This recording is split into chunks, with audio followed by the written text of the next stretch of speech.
The Worst of Times, the Best of Times, from Commando by Deneys Reitz. As I still had a limp, I gradually fell behind, and to make matters worse, my poor little mare was delivered of a stillborn foal. With this travail coming upon her, she had borne the long track so unfalteringly that I had not even known that there was anything wrong with her.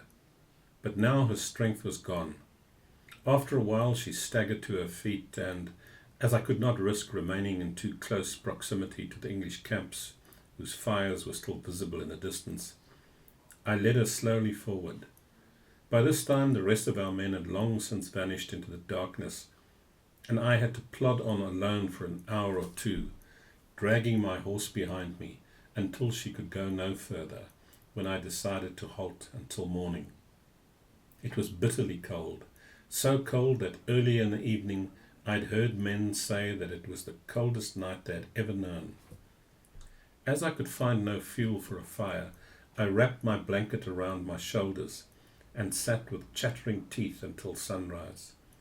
When it grew light, I found myself on a cheerless expanse, with a view that extended for many miles, but there was no sign of the Commando.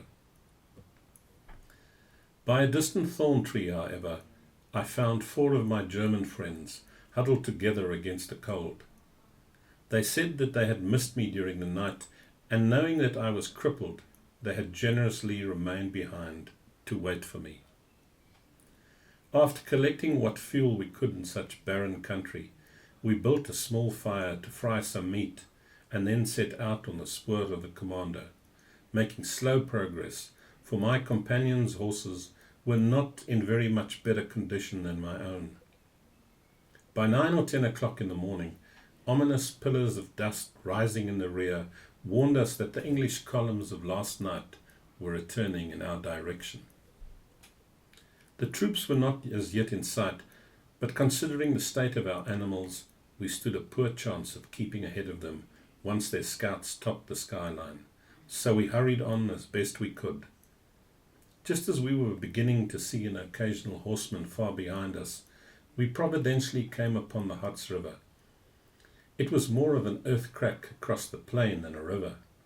No trees stood on its edge, and 50 yards off the banks were invisible.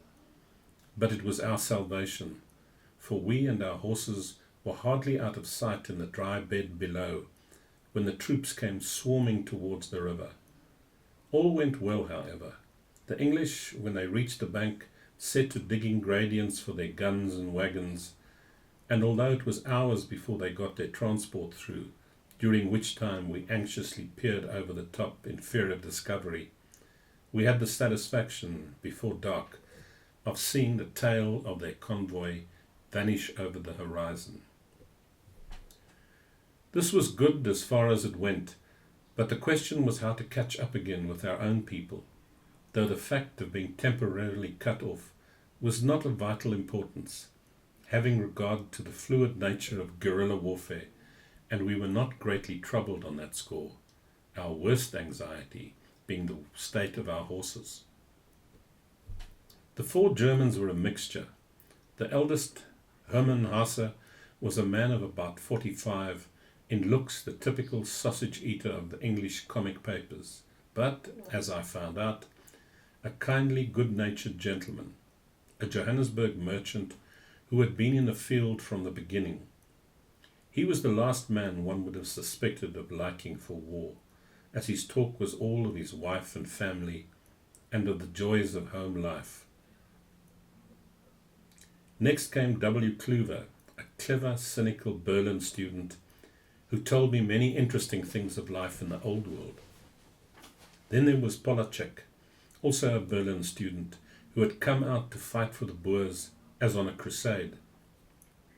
He told me that his initial ardor had long since evaporated, but he liked the life of adventure, and so it remained, a pleasant, cheerful fellow whom I grew to like very much. Lastly, there was a farmhand named Visser, a clumsy, slow-witted rustic, but brave enough. With these 4 men, my lot was now cast. Visser and Kluwer did not get very far, but with Hasse and Polacek I was long associated, although they turned back in the end. Our preparations for going to the Cape were quickly made. We slaughtered a stray sheep and cut the meat into strips for drying in the wind, as we had no salt, and we ground a quantity of maize into meal in a small coffee mill that Hasa carried in his saddle tree, and the next morning we started. For several days we were unable to travel in a direct line, for we found the countryside alive with British troops moving in all directions, and we calculated that we saw 25,000 of them before we got clear. It was plain from the way in which they swept forward on an enormous front that they were conducting another of their drives, but as we did not see a single burger or the vestige of a commando during all this time, they must have had little to show for their activity. Clearly, General de la Rey was resorting to his usual tactics of avoiding these huge concentrations of troops by scattering his men until the blow was spent. My knowledge of veldcraft brought our party safely through to the Vaal River, for my early experience was of value, and we threaded and twisted successfully between the enemy columns, never having occasion to fire a shot. Once we were held up for half a day while a body of English troops camped within hail of where we lay hidden in a patch of thorn. Another time Kluwer and I tried to ambush 2 officers, but he showed himself too soon and they got away. In the course of these operations, we had to jettison Heinrich Visser. His horse gave in, and he himself had blistered feet. So we abandoned him near an English column, where he was sure to be picked up and cared for. My leg was on the mend, but we suffered a great deal from cold at night.